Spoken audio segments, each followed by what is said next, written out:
Saudi अरब में मकतबा Darussalam की जानिब से मस्जिद नबवी सल्लल्लाहु अलैहि वसल्लम की मौज़िन शेख डॉक्टर अयाद अहमद के एजाज़ में तकरीब मुनक़िद की गई, जिसमें पाकिस्तानी कम्युनिटी की बड़ी तादाद ने शिरकत की। सऊदी दारुल हुकूमत रियाज में मुनक़िद होने वाली तकरीब में मस्जिद नबवी सल्लल्लाहु अलैहि वसल्लम के मौज़िन शेख डॉक्टर अयाद अहमद ने खिताब करते हुए कहा कि कामयाब जिंदगी गुजारने के लिए नबी अकरम सल्लल्लाहु अलैहि वसल्लम के उसवा हुस्ना पर जिंदगी गुजारना ज़रूरी है और इसके लिए दीन की तालीम हासिल करके मुआशरे की इस्लाह को भी यकीनी बनाया जा सकता है।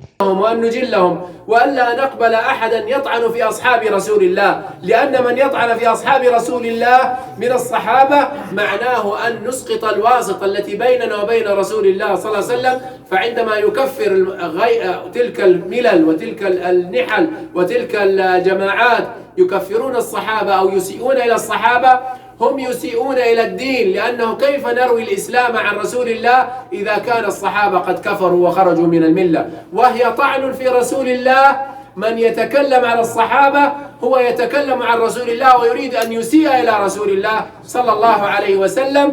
عندما نقول أن أصحاب رسول الله فاسدين كافرين خرجوا عن الدين، إذن هو الطعن في رسول الله أصحابه غير جيدين، وهذا أمر بلا شك كفر لا يجوز أن يقوله مسلم عاقل।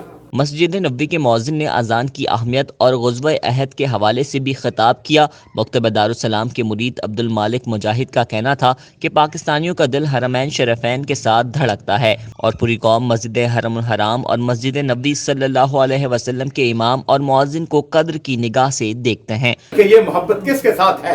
ये अल्लाह के नबी के साथ मोहब्बत है। जिसका ताल्लुक अल्लाह के नबी के साथ हो गया, हम सब उसके खादम बन जाते हैं। फिर हम सब उसके लिए अपनी पलकें बिछाते हैं, अपने रास्ते जो है उसके लिए हम कहते हैं आए शेख, हम आपके इस्तकबाल के लिए खड़े हैं। आखिर में पाकिस्तान की सलामती और उसके इस्तेहकाम के लिए भी दुआ की गई। कैमरा टीम के साथ अजमल मिन्हास, रियाद, सऊदी अरब।